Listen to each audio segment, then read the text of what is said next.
There are many other consultants who might apply for that same position. You all will be given the opportunity to do a power pitch or a power presentation where in 5 minutes you are able to tell the people, you're able to convince the organization why they should hire you as a consultant. Now, this is the process that drops a lot of people from the race, because they don't know how to summarize their thoughts and ideas in just few readable and breathable points. And that's why power pitches are quite important. We did discuss that right here. And I hope we haven't forgotten, because the attention span is getting shorter and shorter. The last time I hear scientists say that an average person has an attention span of about 6 seconds, 6 to 9 seconds anyways, which is quite a very short time, and it is reducing by the day because people just scroll. If they don't find what they're looking for, they just scroll. So power pitches are important to helping you, first of all, draw the attention of your audience and then sustain the attention, because it's possible for you to get the attention, but again, sustaining the attention might be a problem right there. And you get dropped off the race and someone else takes on the responsibility, even though sometimes you might even be better than the person who gets picked eventually, but because they're able to summarize their thoughts and the ideas to breathable and smaller points, so that it becomes easy for the reader to go through. Also, we have talked about CVs and resumes, and we did notify the difference between CVs and resumes. It's just one is a summary of all your experiences, and the other one is just a summary of the experiences that are relevant to the job that you're looking to apply for, you're looking to get, right? And we also said it's important for you to make it as concise as possible. So in an instance where you have 5-6 work experiences, and now the job you're looking for, 3 out of those experiences is the only one relevant to this job. So there's no need putting the 6. You just put the 3 that are relevant to this job, and then write your CV or your resume in a way that is attractive and is easy to read by your employer. So everything that we have done here from that time up until now is basically building your capacity, helping you land your dream job and becoming better versions of yourself. And of course, your organization evolving to be better version of itself. Now, today's conversation, we're talking about workforce capacity building. And this is, a training that a lot of organizations ought to have, because it will help you to prevent burnout in your organization. And when people burn out, they cannot give you the required service. They cannot give you a quality service or a standard service, because when people are burnt out, they're not interested in giving you or in working in their full capacity. All they want to do is just get the job done and then move ahead to other things. So you see, if you try to build the workforce capacity in your organization, it will help you. It's a very crucial aspect, right? It will help you develop the skills and knowledge and the abilities of your employees so that they can serve you better and they can serve the organization better. So today's conversation is basically workforce capacity building. So we'll be talking about some of the ways that you can build the capacity of your organization, build the capacity of your staff and your workforce in your organization. Remember, everything is tended towards getting a better version of the organization and a better version of the employees as well. So keep it locked in. Here is Martha, and this is the workstation of the Midday Extra show right here at Eagles 102.3 FM Abuja. So yes, do not go anywhere. Don't even think of touching that dial, because I will definitely be right back. Playing the best music from yesterday, today, and tomorrow. This is 102.3 Abuja.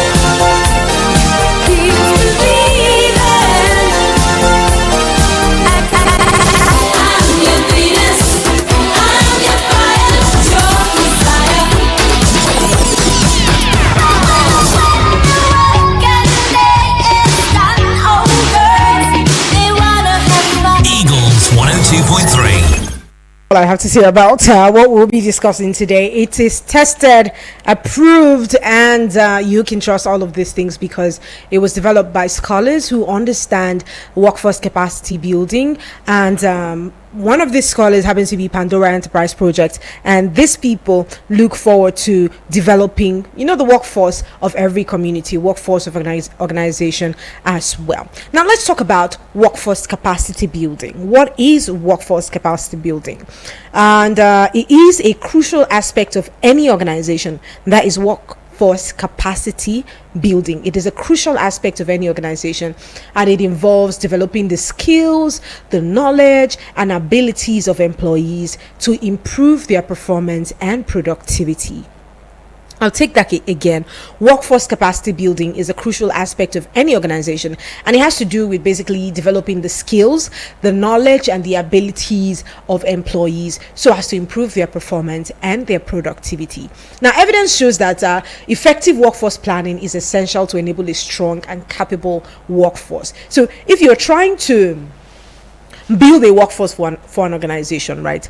An effective workforce planning is very essential. So you don't just bring people, okay, this is my friend, she comes into my workforce, this is my I'm in a relationship with this person, they come and be part of my workforce. It needs an essential planning. It requires essential planning so that you can have a strong and a capable workforce that will not just be broken down by any challenge. Remember, there are hurdles that you'd face as an organization, and if you have the right workforce, if you have a strong workforce because you have built their capacity, then it becomes easy for you to go through those hurdles without breaking down as an organization. But many organizations are embracing the challenge of building partnerships now with each other and industry to ensure like future success. However, there are limited insights and efforts into current workforce, capability planning, particularly focused on what is needed in the future. What is needed in the future can shortchange transformation implementation. Just last week, I was having an interview with someone where he was talking about, the limitations of AI, how it can be used for journalism and all of that. Now, there's a part of the question that talked about, do you think AI is a threat to journalists? And I'm like, actually, it's not, because a proper integration of both AI and the journalist can give you an excellent work. So some of the research that some of the journalists will have to do, traveling to the places, getting first-hand information, if you are able to program AI to be able to give you those reports and give you all of those documents in a comprehensive manner, you see that your presentation and your delivery will be excellent because you are more relaxed, and then you're doing it at a better pace, right? So this is the same thing as workforce. If you build a strong workforce, if you gather better hands together to get the job done, it makes the job better. I remember they say dream team gives the dream job, or how do they say that thing again? If you have the right thing put together, it gives you an excellent result. So many organizations are starting to embrace the challenge of building partnerships with others and industries to ensure future success. But if you don't have the right force, partnerships will become difficult because these people have succeeded in training their own staff and training their workforce while you did nothing to train your workforce. Merging them together now will just expose your loophole and your knowledge gap. So it is important to build a strong and a healthy workforce. So when it comes to organizational transformation, right, the risk is that leaders miss the mark on capabilities during restructure initiatives. And just now, I was also having a conversation before this where we were talking about when you see people they leave organizations and they go to other organizations and they're asking for a job. Oh, I was working here before, I don't want to work here anymore, I want to work with you. And when they ask them, why did you leave there? Some of them make it look like where they're coming from is actually the bad place. But sometimes it's not necessarily that. You probably might not fit into that system properly. You might have not keyed properly into the vision of that organization, But this transformation starts when these organizations take it upon themselves to restructure initiatives, right? To build the capacity or the capabilities of their staff. So when it comes to transformation, a lot of leaders miss the mark on capabilities. They miss the mark on building these capacities, and they just expect that they do the right thing. They just expect that the staff know what to do. Now, the majority of organizations also have recognized the importance and value of a skilled and motivated workforce. So the time and resource in developing a workforce capacity building plan, it moves down the list of important tasks to follow up when starting an organization. So if you ignore building this, you would have the consequence of this eventually, because it will start to reflect in the discharge of duties and the responsibilities being carried out by your staff and your workforce. But if you take the time to recognize the importance and value of a skilled and motivated workforce, then you're just they say if you fail to plan, you plan to fail. That's the situation right here. If you fail to build the capacity of this workforce, then you plan to fail eventually, because they would not be able to move up to certain tasks and responsibilities that is required of them. But again, if you pay attention to building their capacity and having a strengthened system and a workforce that is capable of handling any challenge that is thrown at them, then you know that you plan to win, not plan to lose this time around. So yes, it is important to build a skilled and motivated workforce. The time and resources in developing a workforce capacity building plan, it moves down the list of one of the most important tasks that you should follow before starting an organization. Now, capability building goes beyond just the traditional training of employees, and is an antidote to reactivity. It fundamentally, changes how work gets done, and a proactive approach is the best way to energize employees. Now, we see some organizations go as far as doing team bonding, where there are days that nothing happens about work. You just come, bond with your colleagues, understand them outside work. It just puts them in a place where they feel appreciated again and understood. And anyone who feels appreciated and understood, you can most likely get the better version of them. So it changes how work gets done, and a proactive approach is the best way to energize employees, from the administration support team, mid managers, to specialist practitioners and executives as well. So when an organization builds the capability into all the workforce, now it changes the way people feel about their work and how they go about their job. So they know when it's time to work, it's time to work. When it's time to unwind, there's time to unwind. But you see, the mistake that some organizations make is they throw all of these people into doing so much work that they do not bond with their colleagues. And you know that one of the effective ways of getting things done is being able to understand the people that you're working with. You see, so having this team building, having these programs, or how do they call it again, team bonding, and having all of these things scheduled as part of the organization is also looking to build a strong team and a capable team as well. So when an organization builds the capacity of the workforce, it just changes the way they feel about their work. So they now know that my employer is not just concerned about my work, my employer is also concerned about my personal well-being. And that's why you do it on a general note. So somebody will not now say, the employer is concerned about this one alone or that one alone. You do it on a general note, so they know, okay, we are heard, we are understood, we are considered in this job. So it's not like they feel used, right? So integrating these events in the organization, helps build a fundamentally strong workforce with people who have a changed mindset and feel differently about their work and how they go about their daily lives. So building capacity from induction to performance planning and beyond, it inspires the initiative and loyalty, which also promotes collaboration, connection, and a sense of excitement about contributing to the vision of the organization.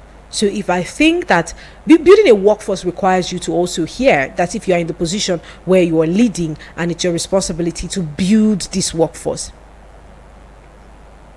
So from the induction to performance planning and all of that inspires loyalty and promotes collaboration, connection, and sense of excitement about contributing to the vision of the organization. So if I don't feel like my employer cares about me, I might be carefree about my job. I might do my job correctly, but I'm carefree about or careless about the vision of the organization. So capacity building needs to be linked to the values of the organization and modeled at every level.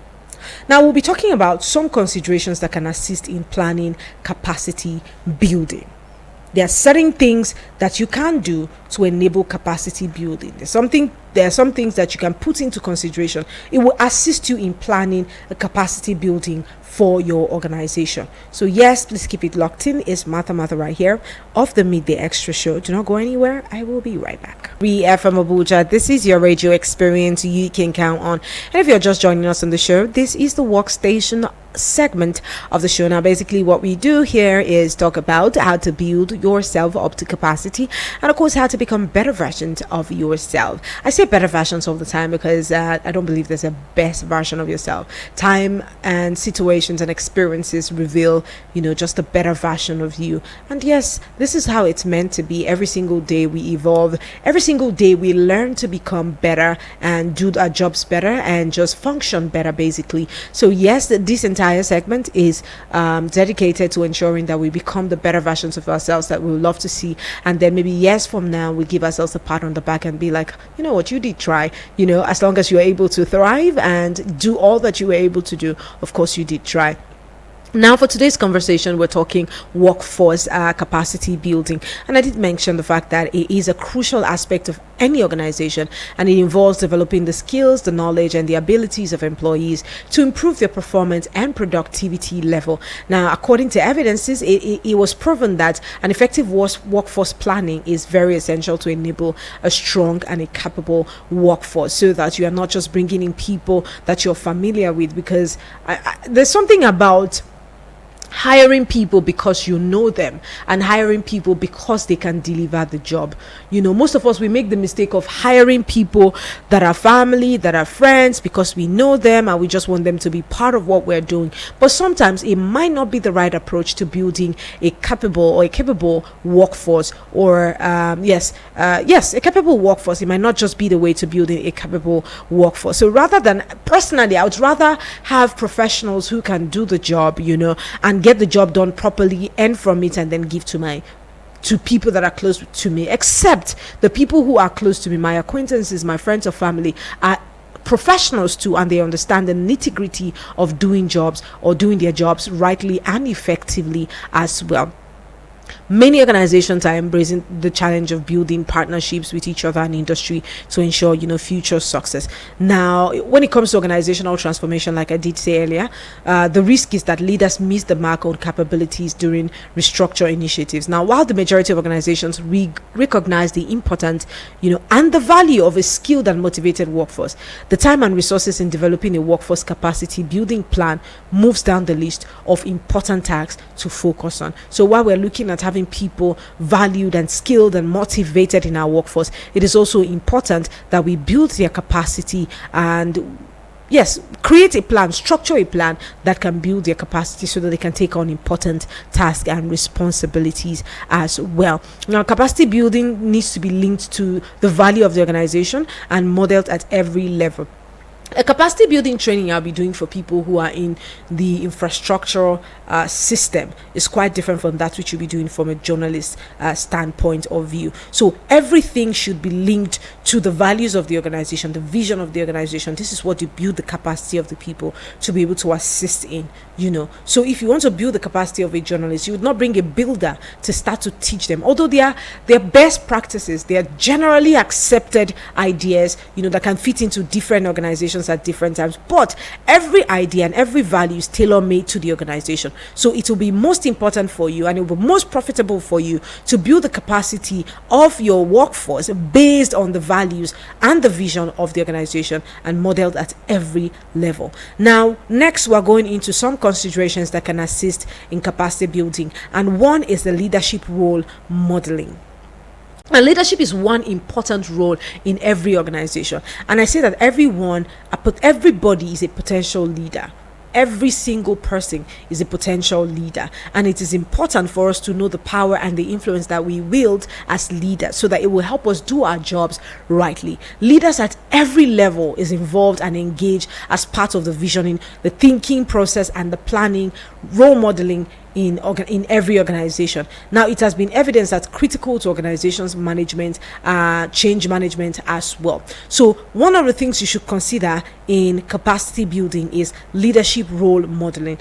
Every leaders at every level should be involved as part of the visioning, thinking, and planning process. So if you are trying to build capacity, and like I said, everyone is a leader. I don't like a situation where the trainings in organizations happen to be lopsided.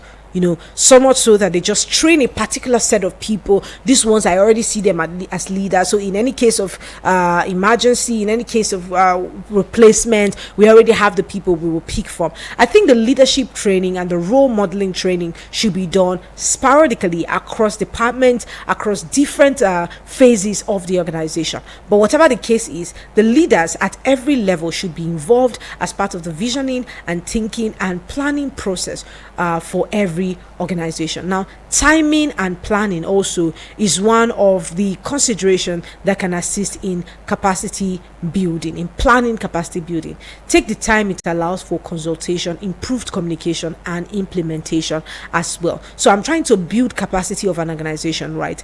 Now, if I cannot get to understand the people that I'm working with, if I cannot get to understand how I can develop them or build them to make them better, what I can do is also consult people.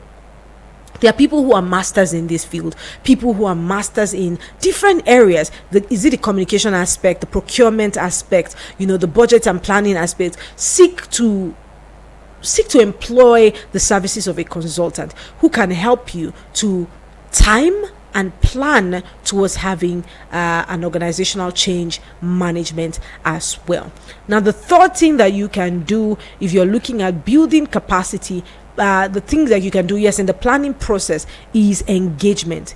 Ensure that all the employees are involved as part of the change through multiple channels: focus group, anonymous survey, performance planning process. So you see, when you want to build a strong workforce, ensure that you engage every single employee and at every level as well. Remember, I say that when people feel like they are valued, when people feel that like they're heard and they're appreciated, it helps them give you their best, right?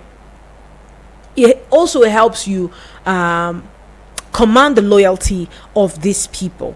So ensure that the employees are involved as part of the change through multiple channels. So we have, from the gate, we have the security, we have the cleaners, we have the receptionist, we have, the public relator, we also, different aspects of the organization. Ensure that they are part of the process, engage them. So while you might not be able to bring the cleaners and the security guards to a board meeting, what you can do is look for an anonymous survey. Some organizations employ this now, where they have anonymous survey online. You can just fill the form and whatever you think can be changed about the organization and then send it. But there's also a suggestion box in some organizations where they drop this so that they can get survey.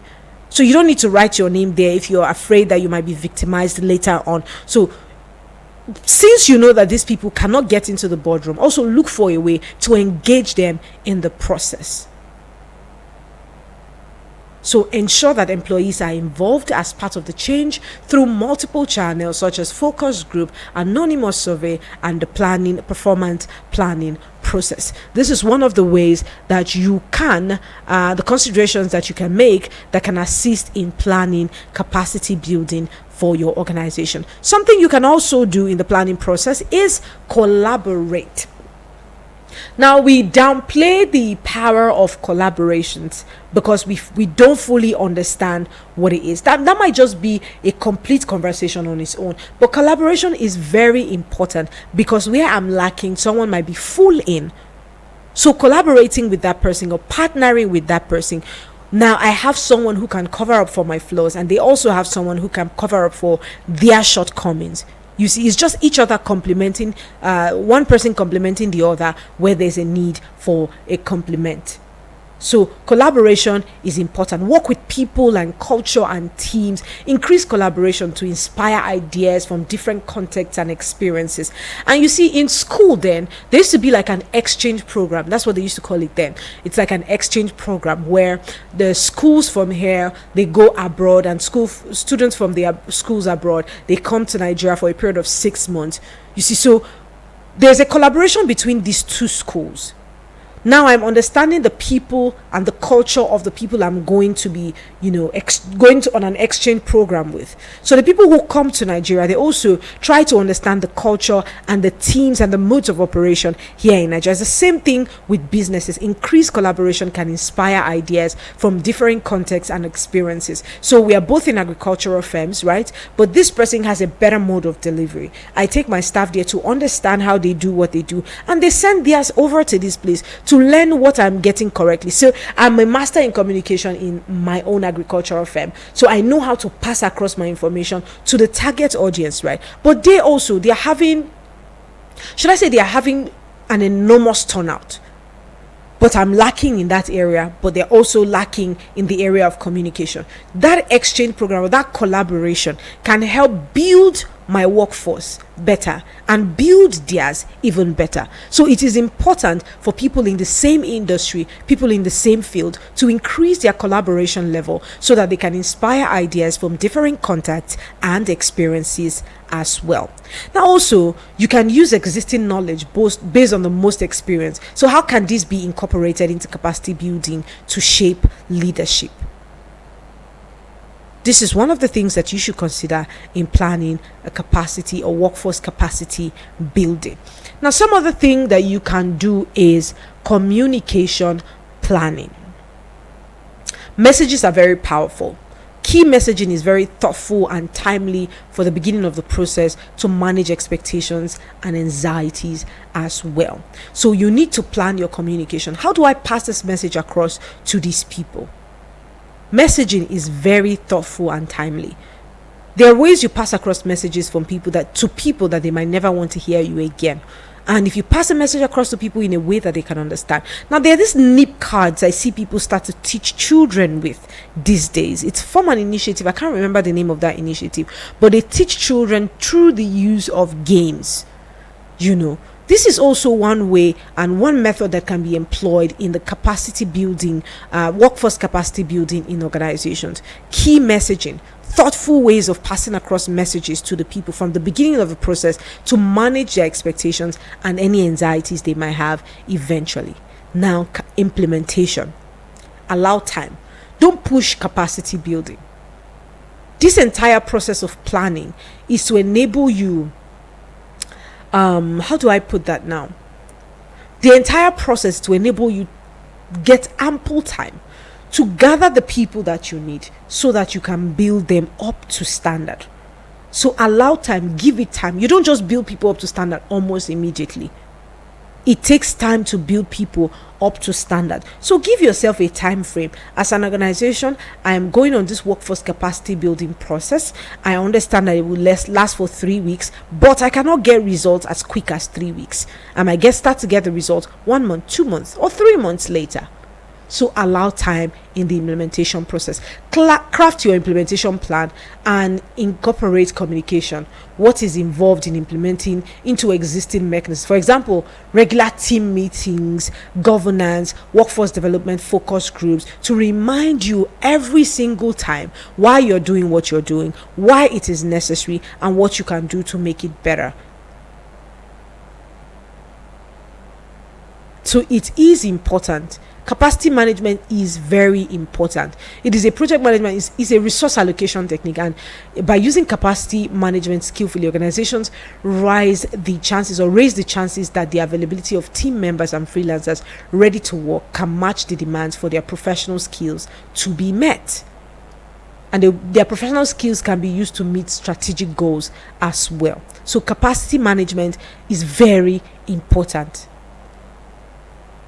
So these are some of the things that you can do in planning workforce capacity building. And every organization should look forward to organizing workforce capacity building sessions because it will help you build them. Now, their industry demands. As time goes on, things change from time to time. So the ways things are done in the last 3 years might not be the same way it is done now. So you have to learn the best practices. That's the newer ways of doing things or the easier ways of doing things. Before people mix the cement, like in building now, people will mix the cement, carry the blocks, do everything together. Now in countries like China, there's a machine that have replaced all that process. So there'll be no need for human beings to carry blocks or do such menial jobs anymore. Now, your organization will fall out of place if your staff are still stuck on doing things the old way. But what capacity building does, or workforce capacity building does, is bring them up to standard of what is happening currently in the industry where you're functioning. So these things are very important points to note, because if you don't want to fall out as an organization, then it's better for you to fall in line. And how can you fall in line? By periodic workforce capacity building the capacity of your organization or your staff or your workforce to a level where they can now function in the highest demand. It is super important. Now, workforce capacity building is very vital in human service delivery work, because it helps to shape professional skills, knowledge, and abilities to better manage and grow internal resources for better service delivery. So a strong capacity building ensures that organizations are investing in their workforce to meet future demand. But you see, it's a mistake that some organizations make. You just employ people, they don't grow. You don't look for avenues to grow them to,